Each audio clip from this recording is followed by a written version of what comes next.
परिवार संग केदारनाथ धाम रवाना हुए सीएम सोरेन। चुनाव जीत के बाद लगातार मंदिरों में दर्शन कर रहे सीएम हेमंत सोरेन। केदारनाथ में पत्नी संग करेंगे पूजा। मुख्यमंत्री की तीर्थ यात्रा पर मिला सियासी समर्थन। बीजेपी विधायक ने जताया समर्थन। विपक्ष ने भी की हेमंत सोरेन की यात्रा की सराहना। झारखंड में सरना धर्म कोड की मांग को लेकर आंदोलन जारी। सरना धर्म कोड मुद्दे पर आजसू ने की प्रेस वार्ता। आजसू नेता ने राज्य सरकार पर बोला हमला। जांच कार्यक्रम में कांग्रेस नेता का विवादित बयान। कांग्रेस जिलाध्यक्ष ने पीएम को कहा शब्द। कांग्रेस की पूर्व प्रत्याशी ने बयान पर माफी मांगी। और घाटशिला के जिला परिषद सदस्य कर सिंह और बीजेपी नेता हरप्रीत सिंह की गिरफ्तारी से मचा सियासी हलचल। रंगदारी और धमकी के आरोप में कर सिंह गिरफ्तार।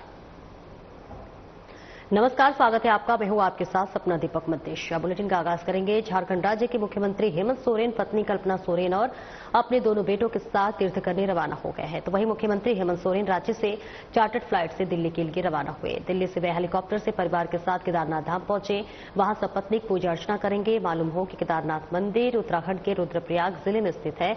यह एक प्रसिद्ध तीर्थ स्थल है और भगवान शिव के 12 ज्योतिर्लिंगों में से एक है। मुख्यमंत्री के 1 जून को रांची लौटने की संभावना है और तीर्थ यात्रा पर होने के कारण मुख्यमंत्री 30 मई को विधायकों के साथ होने वाली बैठक में शामिल नहीं होंगे। और इसी के साथ साथ इस बैठक में सरकार का नेतृत्व वित्त मंत्री राधाकृष्ण किशोर करेंगे। आपको बता दें कि 2024 के विधानसभा चुनाव जीतने के बाद हेमंत सोरेन लगातार तीर्थस्थलों का दौरा कर रहे हैं, पूजा अर्चना कर रहे हैं। फरवरी में मुख्यमंत्री अपनी धर्मपत्नी एवं विधायक कल्पना सोरेन के साथ कोलकाता स्थित शक्तिपीठ कालीघाट पे मां काली के दर्शन किए। दोनों ने गर्भगृह में विधि विधान से पूजा अर्चना की। और भी इससे पूर्व दिसंबर 2024 में हेमंत सोरेन ने अपनी पत्नी कल्पना सोरेन के साथ मध्य प्रदेश के उज्जैन स्थित बाबा महाकाल के दरबार में हाजिरी लगाई थी। पत्नी संग पूरे विधि विधान के साथ बाबा महाकाल की पूजा अर्चना भी की थी। दिसंबर में ही सीएम हेमंत सोरेन पत्नी कल्पना मुर्मू सोरेन से तिरुपति की पावन धरती में विश्व प्रसिद्ध तिरुपति बालाजी और श्री पद्मावती अम्बा वरी मंदिर में पूजा अर्चना की थी। इसके अलावा बाबा बैद्यनाथ धाम, मरांग बूडू और मट्टी टोला स्थित मां काली मंदिर सहित कई अन्य मंदिरों में जाकर पूजा अर्चना कर चुके हैं।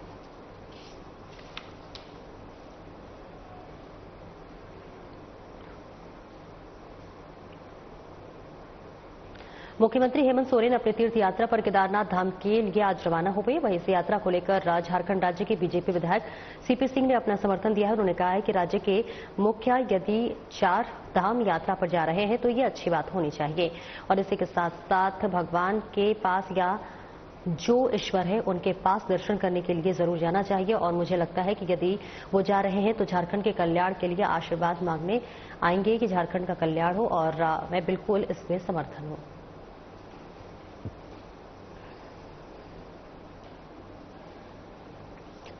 मुखिया राज्य का सीएम यदि 4 धाम की यात्रा पर जा रहा है तो अच्छी बात है, जाना चाहिए। भाई देखिए, भगवान के पास जो ईश्वर है उनके पास दर्शन करने के लिए जा रहे हैं।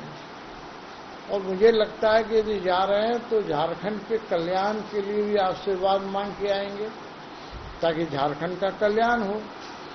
तो बिल्कुल जाना चाहिए, मैं तो इसके समर्थन में हूं। तो राज्य के माननीय मुख्यमंत्री हेमंत सोरेन जी 4 धाम की यात्रा पर गए हैं।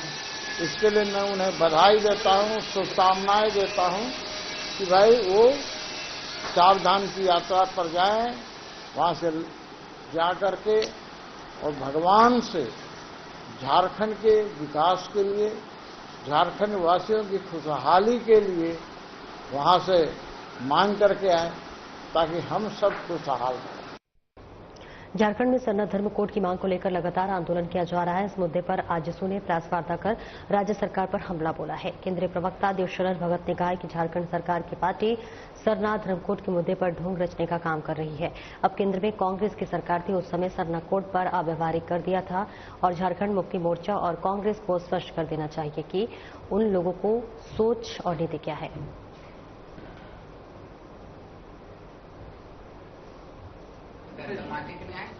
मुख्य रूप से आज पूरे प्रदेश में खासकर आदिवासियों के प्रति और झारखंड को लेकर के काफी चिंता बढ़ी है। सरना कोड के मामले को लेकर के, पेशा कानून को लेकर के या जातीय जनगणना को लेकर के सभी दल अपने अपने स्तर से या सामाजिक संगठन अपने अपने स्तर से संघर्ष कर रहे हैं, सड़क पे है। लेकिन अचंभा तब होता है जब कोई सरकार में है वो भी रोड में आकर के हल्ला करने लगे, तब लगता है कि आखिर लोग जनादेश देते क्यों हैं। जब जनादेश देते हैं तो जनादेश पाने के बाद उनको हल करना चाहिए, ना कि उसको सड़क पे आना चाहिए। आज कांग्रेस और झारखंड मुक्ति मोर्चा के लोग सरना कोड को लेकर के हर एक जिला मुख्यालय में घेराव कर रहे हैं और मेमोरेंडम दे रहे हैं। जबकि कांग्रेस की सरकार जब केंद्र में थी तो यही सरकार सरना कोड को अव्यवहारिक कह करके इसको खारिज कर दिया था। आखिर आज ये मुखर तरीके से सड़क पे आ रहे हैं, पहले तो स्पष्ट करे कि उनका सोच क्या है, नीति क्या है। तो झारखंड मुक्ति मोर्चा को और कांग्रेस को इस विषय पर स्पष्ट करना चाहिए। ऐसी पेशा कानून को लेकर के, क्योंकि ये 5th शेड्यूल का इलाका है, 5th शेड्यूल इलाके में पेशा कानून लागू है, केंद्र सरकार के द्वारा बनाया हुआ पेशा कानून लागू है, लेकिन झारखंड में आज भी पेशा कानून लागू नहीं हो पाया है। वर्तमान सरकार पेशा कानून को लेकर के कतई भी गंभीर नहीं है। हमको लगता है न ये पेशा कानून को कारगर तरीके से जो केंद्र की एक्ट है उसको लागू करना चाहती है, बल्कि उसको शिथिल करते हुए अपना पेशा जो बालू बेचने का यही पेशा है उसको मजबूत करना चाहती है, जो दिखाई पड़ता है। कांग्रेस पार्टी के द्वारा आयोजित चास नगर निगम क्षेत्र में जय हिंद सभा में कांग्रेस जिला अध्यक्ष उमेश गुप्ता का विवादित बोल सामने आया है। पूर्व सैनिक और उनके परिजनों को संबोधित करते हुए जिला अध्यक्ष ने प्रधानमंत्री को अपशब्द कह दिया है और इस विवादित बयान के बाद कार्यक्रम के प्रभारी और धनबाद लोकसभा से कांग्रेस के पूर्व प्रत्याशी अनुपमा सिंह ने जिला अध्यक्ष के इस बयान पर माफी मांगी। उन्होंने कहा कि जिला अध्यक्ष से गलती हुई है। देश के 2 महिला पाकिस्तान को नेस्तनाबूद कर दिया, मौका नहीं मिला। ऐसा प्रधानमंत्री है, मौका नहीं मिला, नहीं तो हमारा देश के सेना, देश के जवान बता देते, नक्शे से मिटाने का काम करते। नहीं, वो देखिए उनसे गलती हुई है, इसके लिए हम लोगों ने बोला उनको, तो गलती हुई है, स्लिप ऑफ टंग हो गया था। इसके लिए मैं यहाँ पे उनकी तरफ से माफी मांगती हूँ लोगों से, क्योंकि हमारे प्रधानमंत्री जी आपने देखा होगा कि पक्ष विपक्ष सभी, जब एक युद्ध का सिचुएशन हमारे देश में आया तो सभी एक होकर और एक साथ होकर आज काम कर रहे हैं, तभी आज ये हो पाया है कि हम लोग शांति से पूरे देश में आराम से रह रहे हैं। हमारे बच्चे, युवा, सभी लोग अपने अपने काम में वापस से लग गए हैं। अगर हमारा पक्ष विपक्ष अलग अलग धारणा रखता तो शायद नहीं हो पाता है, क्योंकि दोनों अगर लड़ाई लड़ते हैं तो देश के लिए लड़ते हैं, देशवासियों के लिए लड़ते हैं। घाटशिला के जिला परिषद सदस्य कर्ण सिंह और बीजेपी नेता हरप्रीत सिंह को बुधवार देर रात घाटशिला मऊ भंडार आरोपी पुलिस ने गिरफ्तार कर लिया है। बताया जा रहा है कि घाटशिला के एक बिल्डर की शिकायत के बाद पुलिस ने ये कार्रवाई की है। इधर मामले की जानकारी मिलते ही विधायक सरयू राय ने ग्रामीण एसपी और एसएसपी से मामले की निष्पक्ष जांच करने की मांग की। साथ ही विधायक सरयू राय ने घाटशिला स्थानीय विधायक सह मंत्री रामदास सोरेन से भी मामले पर संज्ञान लेने की मांग की।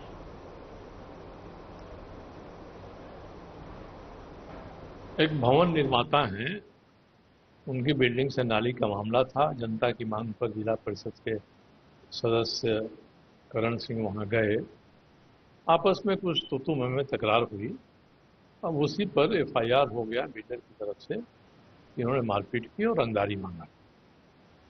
मैं सूचना मिली कि गिरफ्तार हैं करण सिंह, मैं गया वहाँ मिला, और वहाँ जाने के पहले मैंने ग्रामीण एसपी से, सीनियर एसपी से सबसे बात की और ये कहा कि भाई ये मामला है, इस मामले में उचित तहकीकात होनी चाहिए, तभी कोई गिरफ्तारी का निर्णय होना चाहिए।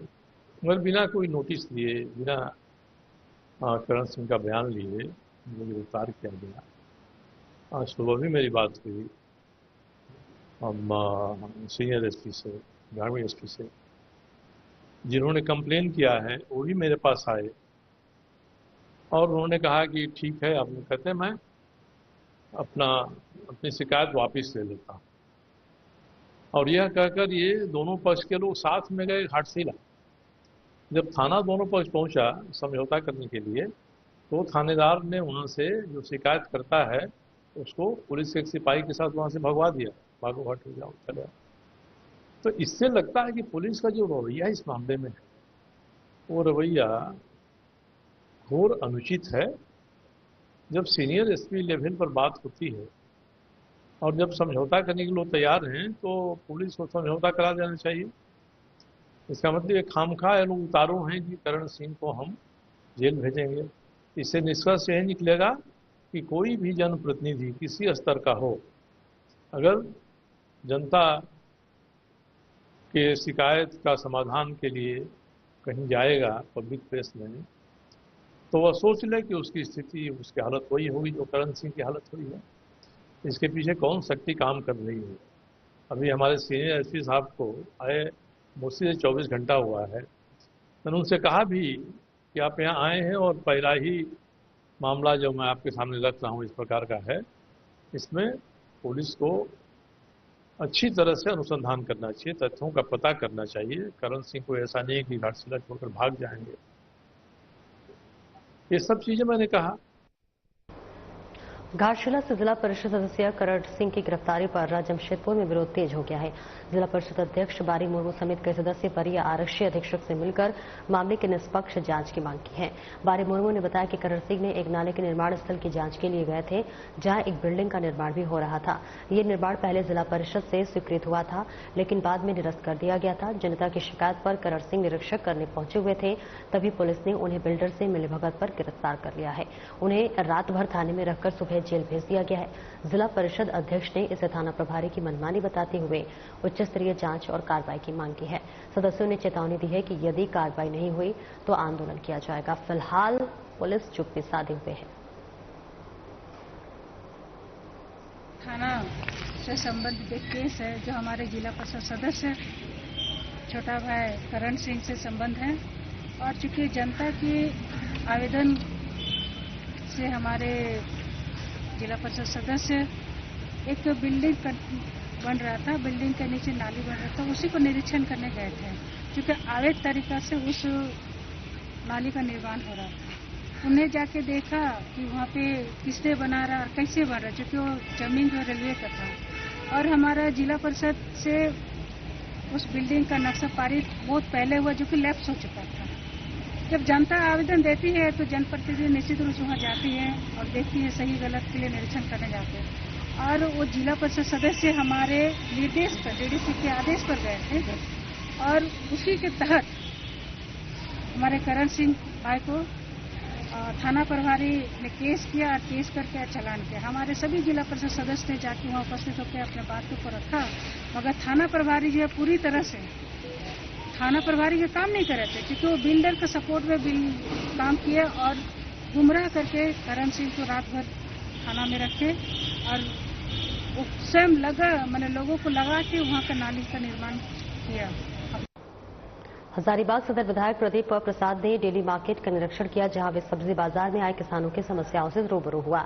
उनके निदान के लिए निगम के कर्मियों को आदेश भी दिया। मौके पर सदर विधायक ने कहा कि लगातार उन्हें सूचना मिल रही थी कि डेली मार्केट में बाजार करने आए लोगों को और सब्जी विक्रेताओं को काफी समस्याओं का सामना करना पड़ रहा है, जिसके निदान के लिए हम लोग आज यहां पहुंचे हुए हैं।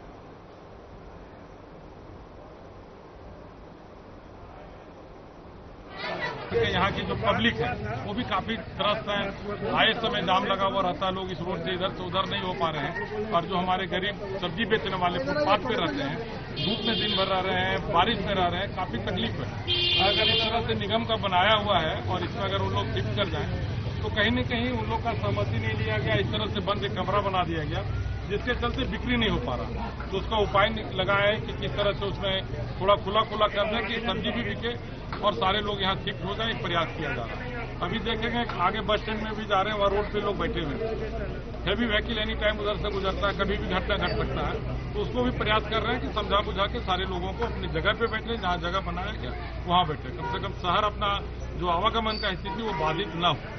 ये किसान बाजार था, नगर निगम से राय विचार करके किया जा रहा है, क्या बेहतर कर सके उसका प्रयास। जमशेदपुर स्थित पोटका के सानग्राम पंचायत को फाइलेरिया मुक्त बनाने के लेकर फाइलेरिया मरीजों के बीच सुरक्षा किट का वितरण किया गया। इसके पूर्व आंगनबाड़ी सेविका, सहायिका, सहिया, स्वास्थ्य विभाग तथा पिरामल फाउंडेशन के संयुक्त तत्वाधान में पंचायत के मुखिया द्वारा विशेष जागरूकता अभियान चलाया गया। साथ ही पंचायत में 14 फाइलेरिया मरीजों के बीच सुरक्षा किट का वितरण किया गया।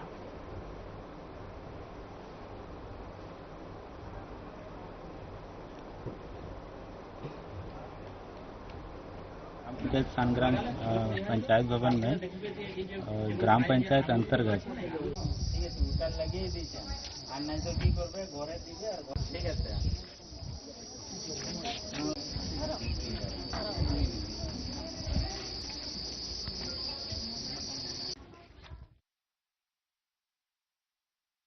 और देखिए यहाँ पर फाइलेरिया मुक्त बनाने के लिए लोगों को किट वितरण किया जा रहा है ताकि किसी को किसी भी तरह की दिक्कत ना हो और सभी इसके लिए जरूर जागरूक होता हुआ नजर आए। तस्वीरें आपको दिखा रहे जमशेदपुर से सानग्राम पंचायत में चला जागरूकता अभियान। फाइलेरिया मरीजों को बांटा गया था सुरक्षा किट और ऐसे में सानग्राम पंचायत भवन में ग्राम पंचायत अंतर्गत जो फाइलेरिया संक्रमित बीमारी से संक्रमित जो पेशेंट थे उनको आज ग्राम पंचायत में फाइलेरिया से कैसे बचाव करना है, कैसे हम सुरक्षित रह सकते हैं, ठीक है, या दूसरों को भी हम कैसे सुरक्षित रखेंगे और अपने आप को कैसे बाकी समय के लिए सुरक्षित रखना है या दवा कब कब लेना है, ये सारे जानकारी देते हुए और उपस्थित जो ग्राम पंचायत के जीपीसी से सदस्य थे, ग्राम पंचायत कोऑर्डिनेशन कमेटी, सारे लोगों की उपस्थिति में और महिला समिति भी उपस्थिति थी। सारे लोगों को ये जानकारी दी गई कि जो फाइलेरिया महामारी बीमारी है उससे हम कैसे बच सकते हैं, कैसे बचा जा सकता है या इसको कैसे खत्म किया जा सकता है, ये जानकारी देते हुए और जो 14 पेशेंट थे हमारे ग्राम पंचायत अंतर्गत, ये पूरे 14 पेशेंट को सुरक्षा किट उनको दी गई कि वो अपने आप को कैसे सुरक्षा रखेंगे, जिसका वितरण आज किया गया। का सामुदायिक स्वास्थ्य केंद्र के द्वारा संग्राम पंचायत में 12 मरीजों को MMDP किट का वितरण किया गया है, ताकि वो अपना जो फाइलेरिया बीमारी है उसका देखभाल कर सके और आगे ट्रांसमिशन ना हो सके और अच्छी तरह से उसका सफाई रखे और आगे मतलब उनको दवा भी दिया गया है ताकि बीमारी इधर फैले ना। आज इस पंचायत में यहाँ जागरूकता का अभियान किया गया कि फाइलेरिया बीमारी किस तरह से हम लोग रोकथाम करें और आगे चल के हमारा ये पंचायत फाइलेरिया मुक्त हो, और लोगों को जागरूक किया गया और दवा का भी वितरण किया गया और MDA दवा के बारे में सभी लोगों को अच्छे से बताया गया ताकि आगे दवा सभी कोई खाएं। उत्तरी छोटा नागपुर जोन के 12वें IG के रूप में जी क्रांति कुमार ने अपना पदभार ग्रहण किया है। क्रांति कुमार ने सेक्टर 4 स्थित IG ऑफिस में निवर्तमान IG S माइकल राज से पदभार ग्रहण किया और इसके पूर्व 9 पदस्थापित IG श्री क्रांति कुमार जी के बोकारो पहुंचने पर बोकारो सर्किट हाउस में उन्हें गार्ड ऑफ ऑनर दिया गया। पदभार ग्रहण करने के बाद उन्होंने संगठित अपराध पर नकेल कसने की बात कही। तुरंत चार्ज लिया है, यहाँ का स्थिति अभी सारे SP से डिस्कस करके और इनके पूर्व मेरे पूर्व में जो IG थे माइकल राज साहब से भी डिस्कस करके उसके बाद फिर मैं अपना एक रणनीति बनाऊंगा। चाहे नक्सली में यहाँ पे अच्छा काम हो रहा है और जो ऑर्गेनाइज्ड क्राइम है, जो क्रिमिनल गैंग्स, इस पर हम लोग जरूर अंकुश लगाएंगे। और अभी जून में 4 जिला SP भी बदले हुए हैं, जैसे धनबाद, छतरा, हजारीबाग, सो उन लोगों से भी डिस्कस करूंगा। बोकारो का भी बदली हुई, उन लोगों से भी डिस्कस करूंगा। फिर सब मिलके एक अच्छा हम लोग पॉलिसिंग देंगे और पीपल फ्रेंडली पॉलिसिंग देंगे और पब्लिक का जो भी सर्विस चल रहा है अच्छा बेहतर ढंग से करेंगे। गुरुवार को 16वें वित्त आयोग के अध्यक्ष डॉक्टर अरविंद पनगड़िया की अगुवाई में 12 सदस्यीय टीम देवघर पहुंची। उपायुक्त नमन प्रियेश लकड़ा और SP अजित पीटर डुंगडुंग ने उनका स्वागत किया। एयरपोर्ट से सीधे बाबा मंदिर जाकर टीम ने बाबा बैद्यनाथ के दर्शन किए। इसके बाद परिसदन में आयोजित बैठक में आयोग ने संथाल परगना के समग्र विकास को लेकर जनप्रतिनिधियों और अधिकारियों से फीडबैक लिया। बैठक में 6 जिलों के जिला परिषद अध्यक्ष, प्रखंड प्रमुख, पंचायत प्रतिनिधि और अधिकारी शामिल हुए और मांग पत्र में विशेष अनुदान, पंचायती राज को अधिक फंड, मनरेगा में जिला परिषद की भागीदारी और चापाकल निर्माण के लिए राशि की मांग की गई। उपायुक्त ने बताया है कि सौहार्दपूर्ण माहौल में सुझाव को गंभीरता से सुना गया। बैठक के बाद टीम रांची रवाना हो गई। 16वां वित्त आयोग की माननीय टीम, माननीय अध्यक्ष महोदय डॉक्टर अरविंद पनगड़िया सर, माननीय सदस्यगण और अन्य जो पदाधिकारीगण हैं 16वें वित्त आयोग के 11 सदस्यीय टीम आज देवघर पहुंची है। इनके द्वारा संथाल परगना के सभी 6 जिलों के जो हमारे पंचायती राज इंस्टीट्यूशन के जो जनप्रतिनिधि हैं, यानी कि सभी 6 जिला के जिला परिषद अध्यक्ष, सभी 6 जिला के कुछ सिलेक्टेड प्रखंड के प्रमुखगण और कुछ हमारे जो एग्जीक्यूटिव ऑफिसर या प्रशासक जो हैं हमारे विभिन्न नगर निकाय के इन 6 जिलों के, उनके साथ में संवाद स्थापित किया गया। उनके द्वारा यह बारी बारी से जो सभी पार्टिसिपेंट्स हैं 17 की संख्या में, उनके द्वारा सभी जो 11 सदस्यीय माननीय आयोग है उनको अपने क्षेत्र के बारे में अवगत कराया गया। खासकर जो इसमें अलग अलग जो है पंचायती राज व्यवस्था के तहत में क्या सुधार की आवश्यकता है उनके संबंधित क्षेत्र में, इसलिए उन्होंने जिले के स्पेसिफिक भी बताया, अपने संबंधित प्रखंड के बारे भी क्या समस्याएं उनसे अवगत कराया, क्या बेहतर किया जा सकता है उसके संबंध में भी बताया। और साथ ही जो हमारे जो स्थानीय नगर निकाय हैं उनके जो प्रशासक एग्जीक्यूटिव ऑफिसर्स जो उपस्थित हैं उन्होंने भी ये अवगत कराया कि किस तरह से फाइनेंस कमीशन या जो अर्बन लोकल बॉडीज हो उनके जो संचालन या प्रबंधन में क्या समस्याएं आती हैं और कैसे क्या अन्य उपाय करके बेहतर किया जा सकता है। तो कुल मिलाकर इन्होंने जो अपना वक्तव्य भी दिया माननीय आयोग के सामने और कुछ अपना लिखित रिप्रेजेंटेशन भी दिया है। ओडिशा झारखंड सीमा पर मंगलवार को 4 टन विस्फोटकों की लूट से सुरक्षा एजेंसियों ने हड़कंप मच गया। नक्सलियों ने सुंदरगढ़ जिले से बांको खदान जा रहे ट्रक को केबलांग थाना क्षेत्र से घेरकर 200 पेटी अमोनिया नाइट्रेट लूट लिया। घटना के बाद ट्रक और चालक को छोड़कर नक्सली जंगल में फरार हो गए। विस्फोटकों का अब तक कोई सुराग नहीं मिला है। मामले की गंभीरता को देखते हुए ओडिशा डीजीपी योगेश खुरानिया ने घटनास्थल का दौरा कर उच्च स्तरीय जांच के निर्देश दिए हैं। सीमा क्षेत्रों में सीआरपीएफ, झारखंड जगुआर सहित कई बलों द्वारा सर्च ऑपरेशन चलाया जा रहा है।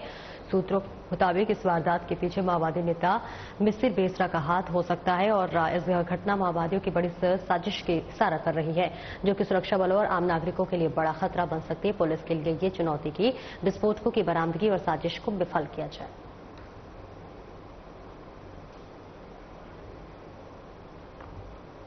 जमशेदपुर स्थित टाटा जू ने अनोखी पहल की शुरुआत की है और अब कोई भी व्यक्ति जू में रहने वाले जानवरों को गोद ले सकता है।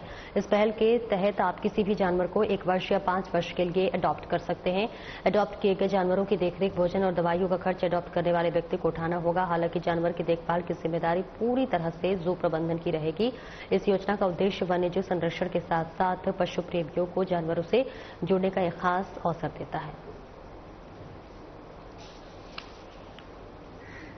तो हम लोगों ने फिर अपने मैनेजमेंट में इसको डिस्कस किया कि लोगों को जोड़ने के लिए, और फिर और दूसरा एक ये भी आइडिया था कि जो हमारे खर्चे होते हैं जू के, उस पर खर्चा अगर थोड़ा सा हम लोग अपने रिसोर्सेज से जनरेट कर लें तो वो हमारे जू के फर्दर सस्टेनेंस के लिए अच्छा रहता है। तो इसीलिए हमने एनिमल अडॉप्शन प्रोग्राम शुरू किया हुआ है। पहले से चल रहा है, अभी नहीं चल रहा है, करीबन 6-7 साल से चल रहा है, लेकिन उस टाइम पे जो कोरोना के टाइम से हम लोगों ने बेसिकली शुरू किया था, जब हमारा विजिटर एंट्री बंद थी, कोई इनकम नहीं थी, तो हम लोगों ने टाटा ग्रुप की दूसरी कंपनियों से संपर्क करके उनसे एनिमल अडॉप्शन किया था। अब हम लोग जो आम पब्लिक हैं, जो छोटे लोग, जो छोटे तबके के लोग हैं, उनको भी हम इंकरेज करेंगे कि हमारे यहाँ के वो एनिमल अडॉप्ट करें। और 1 साल का चार्जेस अलग है, 5 साल के चार्जेस अलग हैं।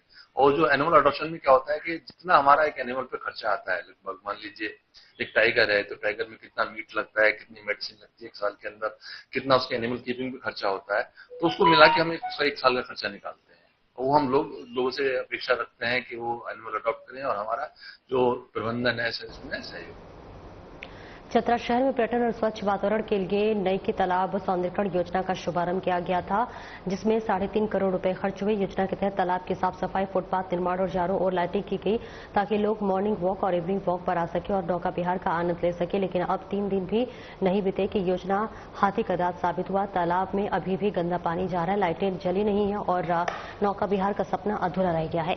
नगर पालिका प्रशासन के अनुसार बारिश के कारण नाले जाम है, जिसे साफ किया जाएगा। लाइट न जलने के कारण ट्रांसफार्मर की कमी बताई जा रही, जिसे जल्द स्थापित किया जाएगा। स्थानीय विधायक जनार्दन ने भी इस व्यवस्था पर खेद जताया है और मामले की जांच करने की बात कही है। शहरवासियों में भी निराशा और असंतोष व्याप्त है। पालिका ने अपने स्तर से 5 करोड़ 3.5 करोड़ के आसपास इसका सुंदरीकरण के हेतु पैसा निकाला था, जिसके लिए विकास के लिए उन्होंने दिया था। विकास पश्चात विकास तो मुझे नहीं लगता विनाश ही है। ये कहा जा सकता है कि आप देख सकते हैं हमारे पीछे किस तरह अंबार लगा हुआ गंदगी का। इससे आए दिन डेंगू फैल सकता है। यहाँ आसपास लोग रहते हैं, हम लोग का भी घर है आसपास, इससे बीमारी का खतरा भी है। जब तक थोड़ा लाइट देखिए लगा था, लाइट भी नहीं जलता है, लाइट का भी स्थिति चरमबद्ध है। लगता है कि कभी कभी जला तो जला, नहीं जला। इसके लिए जब पूछते हैं ठेकेदार से तो वो बोलते हैं कि नहीं, ये ट्रांसफार्मर के लिए ऑर्डर दिया हुआ है, टाल बेटाल हो रहा है। इधर आपके साइड, मेरे दाहिने साइड देखिए, इधर लगा हुआ है पानी के लिए, सेटअप के लिए। अभी तक ये भी मशीन चालू नहीं हुआ है। सही बात उठाया कि नई की तालाब के सौंदर्यीकरण के लिए लगभग 3.5-4 करोड़ की टेंडर हुआ था और उसके बाद पैसा की जिस तरह से बंदरबाट हुआ है, निश्चित तौर पर कार्रवाई की मैं मांग करता हूं कि जिन लोगों के द्वारा, और हमको लगता है कि नगर पालिका अधिकारी भी शामिल होंगे, जो संवेदक उसमें संवेदक पर भी कार्रवाई हो और जांच होना चाहिए उसको। मैं विश्वास दिलाता हूं कि मैं इस संदर्भ में उपायुक्त चतरा से मैं बात करूंगा और भरोसा आपको दिलवाता हूं कि कार्रवाई करवाऊंगा। सोलर जो लाइटिंग वहां पर हुआ, लाइटिंग कंप्लेन मैंने खुद किया था। दरगाह घूमने गया था एक दिन, मैंने देखा कि एक लाइट नहीं जल रहा है, तो हमने पूछा कि किसने लगवाया है, तो बोले पता नहीं चला कि कौन ने लगवाया। लेकिन हम तुरंत नगर पालिका पदाधिकारी जो है उनसे बात किया कि वही इसको तुरंत ठीक ठाक करेंगे। तो ये आपने जो सवाल उठाया वो सही सवाल है। हम जांच करा के दोषी लोगों पर, दोषी संवेदक हो या अधिकारी हो करने के लिए हम लोग का प्लांट लगा था। प्लांट लगाने के लिए था कि कचरा, शहर का कचरा तालाब में नहीं आना था। पिछले बरसात में देखा गया कि जो जाली लगा हुआ था नाली पे, उस जाली में कचरा फंस गया और पानी पूरा ओवरफ्लो करके अगल बगल घरों में घुस गया। मजबूरी में हम लोगों ने वो जाली तोड़वा दी, जिसके कारण उस समय जाली तोड़वा दिया क्योंकि पानी पूरा भर गया था घरों में। तो फिर देखा गया कि जाली रहने के कारण कचरा जम रहा है, जिसके कारण पानी ओवरफ्लो कर रहा है, इसीलिए हम लोग हटा दिए।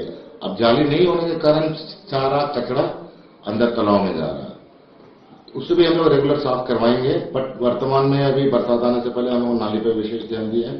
नाली साफ होने के उपरांत हम लोग तालाब पे सारे कचरे को साफ कराने की प्रक्रिया करेंगे। फिलहाल इस बुलेटिन में इतना ही। नमस्कार।